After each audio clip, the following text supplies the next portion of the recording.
The Volkswagen Scirocco looked great, but it's one of the few cars that blended looks with aerodynamics. In this video, we'll see how it incorporated a few key aero devices to lower its drag. We simulated it at 150 km per hour, which is quick. This car actually comes from one of your amigos. And in the center plane, we can already see something very impressive. Its wake. Look at how small it is. I mean, this is 150 km per hour, as fast as a horse, but its wake, first of all, shrinks down very quickly and then it starts to die out only about a car length downstream. That's really impressive. And that alone indicates that this car is low drag. In fact, its drag coefficient came in at just 0.31, which while that won't win any medals, it is very good for a hatchback. And something that I've always been impressed with is how hatchbacks have become more and more aerodynamic. For example, comparing their general drag coefficients to sedans, sedans usually come in at around 0.26 or so these days. Hatchbacks, okay, they're worse, but 0.31 is not that bad, especially considering that SUVs, which are kind of the same shape as hatchbacks, just bigger, are more around the high 0.3 mark, so 0.38, 0.39. That shows us how the design philosophy of hatchbacks and SUVs are different. Hatchbacks are often designed for all-round functionality, including good fuel consumption. SUVs are more about being able to fit all of your worldly possessions into the back. So 0.31 here is very impressive. By the way, if you'd like us to simulate your very own car, let us know here. That's a zoomed out view. Zooming into the front, we see another major benefit of the hatchback design philosophy. So hatchbacks don't feature big engines, and the Scirocco is no different. While that might not seem like a lot of fun, one major advantage is that its front can be shrunk down. You don't need as much room under the hood, nor that much cooling flow. So here, the front face is smaller, and that means that not that much flow is forced to redirect around it. That's great for drag because anytime you make the flow change direction, you're using its energy, and that increases the drag here. And looking at the worst part of the front, this blue region, it's not that bad. Less than about half the front's face is covered with it. That's even better because this is the greatest drag producer here. To understand why, let's look at the pressure plot. So here, the red flow is bad because that means high pressure. The higher the pressure is on this face, the more it pushes the car back. That's drag. So because not too much of the face has this really high pressure, the drag is lower.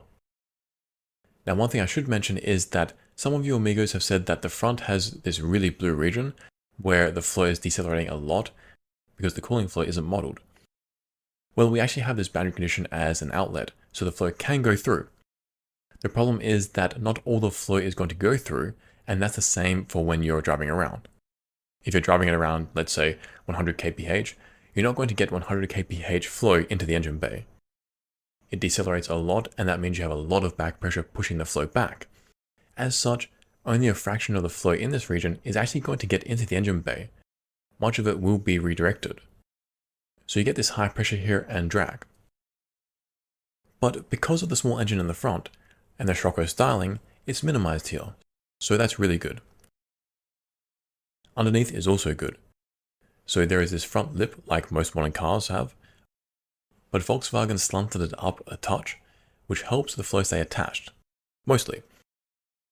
There's a little bit of flow separation and that's actually quite interesting, so this lip is actually better than a lot of cars. Many cars have a much flatter one, and if you've seen some of our other videos, you'll notice how a lot of the time the flow separates underneath the lip. Here we still get a little bit of separation, despite this good slanting, and for example in our last video of the M3, the front lip was similar and possibly even more aggressive. Despite that, the flow still stayed attached on that car. So why does the flow separate here a little, despite having arguably a better front lip? I mean here, the flow really only has to turn around 60 degrees. If you look at the local flow angle right before the lip and compare it to the underside of the lip here, and for a lot of cars, that angle will be fine. The flow will stay attached there. Here though, we have a bit of a problem. Why is that? Well, I want to say that it's to do with the ride height, but that's not actually true. The truth is that it's actually a combination of the ride height and the amount of air going underneath. So we've seen that on other cars, shoving more flow underneath can actually help the flow attach because all this air is going through, it's pushing in every direction. That also means that the air gets pushed to the underside of the surface too, hence the flow stays attached easier. Here we can tell that the amount of flow that's being shoved underneath the front is relatively low. We can tell that because if you compare the speed of the flow underneath compared to just outside of it, it's not that much faster. It goes from maybe 30 meters per second to about 40 meters per second.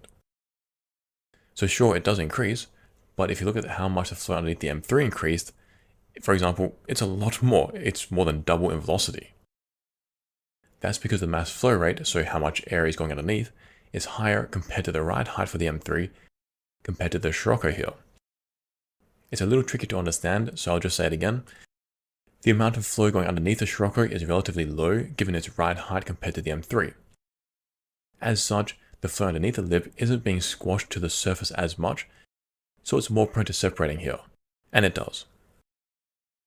This idea of the amount of air going underneath the front compared to the ride height can also be seen in the pressure plot. So the more air you shove underneath, the stronger the Venturi effect will be. That means that the pressure will drop. Well, here we definitely get a drop in pressure. You can see this blue region here, but then we get some high pressure after it, which is back pressure as you try to push more flow through. Then we get this lower pressure again.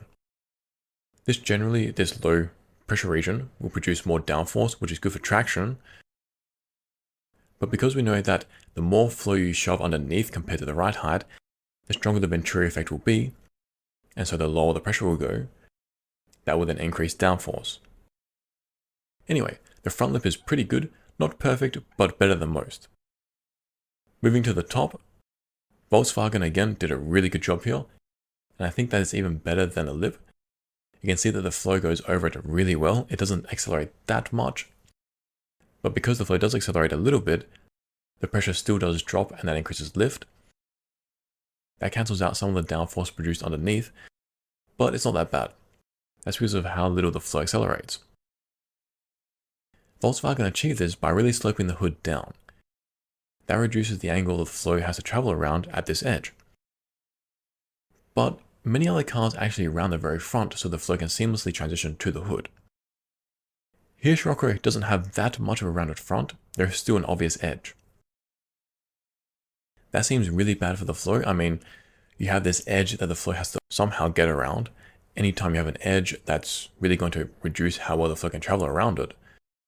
Despite that, the flow still stays attached and seems fine. How? This is another clever region. So just before the start of the hood, there's an inlet for the flow to go through. Not all the flow does go through it, but some does get siphoned off. That reduces how much flow has to then go over the front edge, which then helps keep the flow attached and not accelerate as much. So between the hood sloping down a little, the slight curvature, and the blending of the front, and then the inlet just before the hood starts, the flow has a good geometry to travel over. The sloping down of the hood also has another benefit though. Looking at how well it blends into the windshield, this is one of the best cars I've seen in this region. The angle between the two is quite small, so zooming in, we can see that the major benefit of aligning the hood with the windshield so much, there's almost no decelerated flow, just a bit of green, and this is really good. Because the flow doesn't have to redirect that much, the pressure increases still, but not as much. And that's because it's relatively low. And because it's relatively low, the drag is lower than it could be. The downside of lower higher pressure here is that there isn't as much high pressure pushing the car into the road, so that's a trade-off. Now moving to the roof, this is probably the worst region of the car in this plane. So up until now, we've seen a bunch of regions that are either good or better than most cars. Here, that's not the case. When the windshield meets the roof, there's quite a large angle it turns around. So the flow speeds up a lot. And it's faster here than anywhere else in the plane, as such the pressure drops a lot. And it's the lowest here than anywhere in the plane as well. But this region is made even worse here. That's because if you look at the roof, it's sloped downwards. That slightly increases the low pressure here because the angle the flow has to turn around is even larger. The good thing is that this angle though, this curvature, is spread over a larger distance, so the flow can easily stay attached, which it does. The bad thing is the even lower pressure here means more lift and less downforce. But while this sloping and curving down is bad in this way, it's pretty awesome in two other ways. The first is, well, let's look at the velocity plot. So if you look towards the back of the roof, you'll see that the flow is still very fast. There's this little green layer, that's the boundary layer. But the amazing thing is just how thin it is. So a couple of weeks ago, looking at the Porsche 924, that had a huge boundary layer. This is the opposite here. I should actually explain what the boundary layer is briefly. So it's the layer between the surface and the free stream flow. It's effectively like an interface between the two. And the reason why the Scirocco has such a small boundary layer here is largely because of the continual curving of the roof. Looking at the pressure plot, you can see that the pressure does increase as you head towards the rear, but not that much. We definitely don't get high pressure, there's no red. Because the pressure stays low, there isn't as much pressure pushing back upstream to decelerate the flow and cause the boundary layer to grow more. Okay, so that seems great, but why? What's the difference between having a thick or thin boundary layer here? Well, here, it's mainly because of what is to follow the roof, the wake. Because the flow over the roof at the rear is so fast, it can shoot into the wake more and make it smaller. That reduces the drag. The second great thing about the roof being so curved is that naturally reduces the size of the rear face. If the roof were more horizontal, then the rear face would be much larger. And looking at the pressure plot, we can see that we get quite a lot of low pressure over the rear. So if the rear face is larger, you then have more surface area exposed to low pressure, sucking the car back and increasing the drag. So while curving the roof isn't that great from a downforce point of view, because the entire roof is pretty much producing lift here, it's really good actually from a drag point of view. Now I mentioned at the start of the video that the wake is really good here. It's super small, especially given the flow speed and that it dies out really quickly. And we saw that the roof does have a lot to do with that goodness. But let's now move to the diffuser because in my opinion, this is one of the best hatchback diffusers I've seen. Definitely. The first reason is that it has one. Some hatchbacks really settle for something like this, so there's pretty much nothing. While that does make the car smaller, it doesn't do a great job kicking the flow up. What's more, because it is so small, any low pressure you might create underneath there doesn't have a large surface area to act over. So the resulting force, the downforce, will drop. The Scirocco has a diffuser though, so that's a great point here. Another reason why this diffuser is so good is that it's angled and curved really well. You can tell that by how steep the flow is shooting up after it. That's really impressive, and I wasn't expecting such a steep flow. I mean, most sedans with bigger diffusers can't even do that. Their flows just limp along more. So this one is really impressive. The major benefit of that is that the wake size drops and the drag drops too. Now another benefit is the downforce you produce from that too. So this diffuser is very, very good. I'm really impressed with it, especially considering just how short it is. And sorry to harp on about it, but when I look at the pressure plot, I'm even more impressed because the flow back here isn't really much higher pressure than underneath the diffuser, just a little. So it's not like the flow underneath the diffuser is being really encouraged to shoot up through the rear, sucking it up. But yet, the flow underneath the diffuser says, I'm going to do what I like and shoot up anyway. With that comes good downforce. This may be my favorite part of the car because of just how minor the actual geometry is, but just how effective it is too. As a side note, this simulation was done with OpenFOAM. If you'd like to learn OpenFOAM, then check out our courses here. Now, if we move to 50 centimeters over to the left from the center line, the flow is still very good. Some regions are a little better and some are a little worse. For example, the front face here is a little better. You can see how the flow doesn't decelerate as much here, and so the pressure isn't as high. That's better for drag than in the center line plane. And the reason why the flow doesn't decelerate as much here is because looking from above, the front of the Scirocco is rounded. So the straight flow is getting more deflected here rather than just hitting this flat wall. the underneath is still pretty good too. It's better in that the flow stays attached here more, but worse in that the flow doesn't speed up as much, so the pressure doesn't drop here as much. The reason for both of these differences is that the flow at the front isn't deflected down as much. So the flow that actually gets deflected around the bottom isn't as much. As such, the angle of the flow meeting the lip is smaller. Then, because there is less flow being forced underneath, it doesn't accelerate as much, so the pressure doesn't drop as much. Now the hood and roof are all pretty similar, except that there's this green streak of flow. From the drag orbit, it really seems like the mirror flow is partly responsible for that, where it jumps up a lot, and now you have not only this flow here, but also the flow around the roof and then the flow from the side of the car all meeting together. It's pretty weird for the side mirror flow to get sucked up that much here, but I think it has a lot to do with the low pressure on top of the roof that just sucks this flow upwards. While this green region is really bad, it makes the wake worse and increases the drag. Looking at the top side of the Volkswagen, the flow is actually really good here. It wraps around the side edge and flows down the windshield impressively well. Look how far down it goes before separating. This is great for drag reduction. Similarly, the diffuser in this plane is also very impressive. We're just on the inside of the rear wheel, and while there's definitely a wake, as you can see by the very blue slow flow, it's still well behaved. There's no real turbulence, and that gives the diffuser good flow to work with. One problem though is that the diffuser is a little disjointed here. There's this thing poking out into the flow, and that just makes the flow separate over it. Removing that edge would help keep the flow attached. As it is, the resulting flow isn't bad, it's still fairly horizontal, but if the diffuser was smoothed here more, the flow would be kicked up more at an angle, and the wake would reduce in size too. So there'd be more downforce and less drag. It's minor, but something. Looking upstream, just after the front wheel, there is all of a sudden this slower flow for some reason. This is actually the wheel wake. It might seem odd that it just appears, but now looking at this plane, which is 20 centimeters off the ground, we can see how the front wheel wake just blows out and grows like crazy. It then engulfs the rear wheel, which if we look at the drag orbit, you can see how the front wheel produces so much drag, but then the rear wheel, by comparison, produces almost nothing. That's because the rear wheel doesn't have as much high-speed flow to work with, so there's not that much energy to be wasted on it either. And to me, this huge front wheel wake makes the flow under the diffuser even more impressive because it's not that chaotic.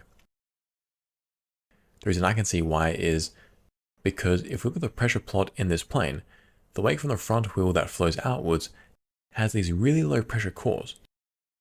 That helps suck the flow from out underneath the car, so the front wheel wakes don't encroach too far underneath. So by the time you get to the diffuser, some of the flow hasn't been affected yet, and that provides the diffuser with better flow. Now moving up to 50 centimeters off the ground, here we have some interesting regions. The first is the front wheel. So remember that only a few centimeters lower, at 20 centimeters off the ground, the front wheel wakes were huge.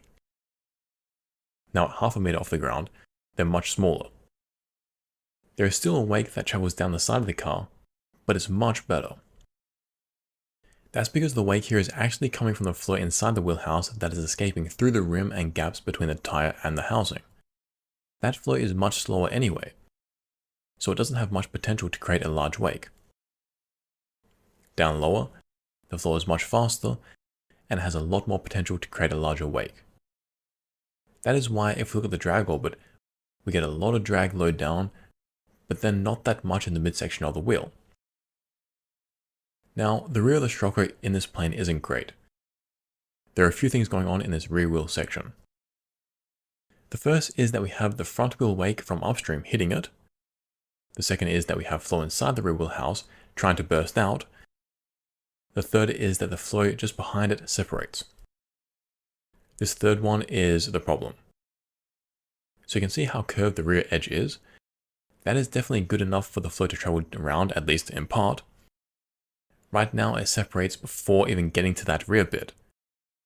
With this curved edge, under better conditions, it could probably reach there. The benefit of having the flow wrap around the rear edge more is that the wake will be smaller and hence the drag will drop.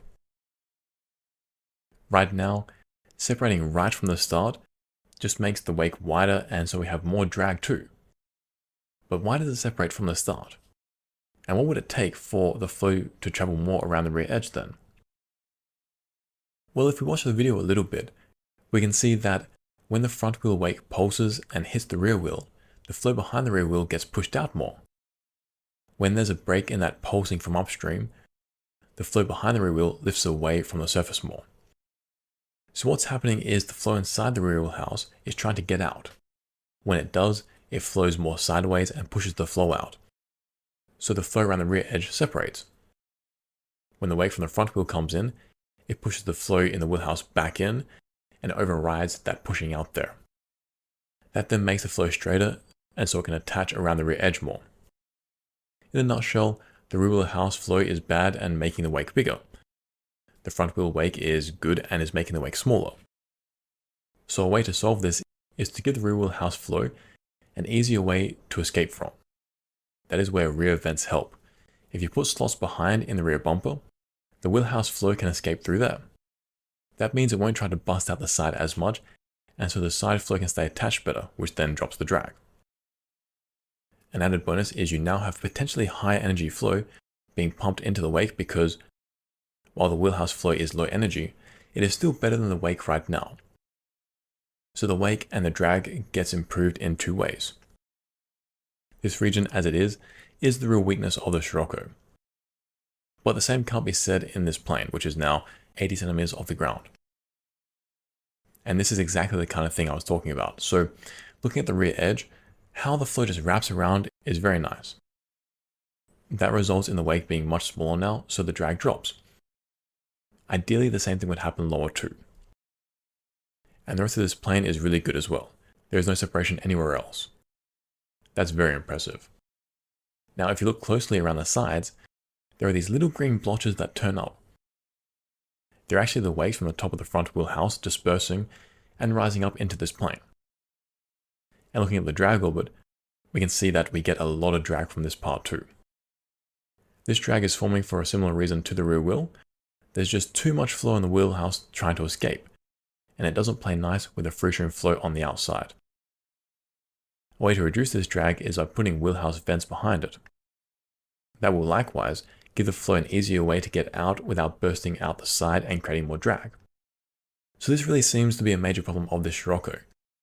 The wheelhouse flows just don't have a good way of escaping. Wheelhouse vents would help a lot around here. Now moving up to 1 meter off the ground, this really shows the Scirocco's party piece.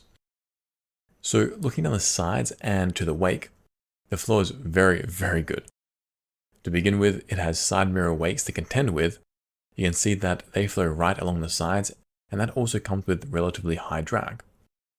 But the sides handle it like a champ. They stifle the turbulence created, producing very smooth flow.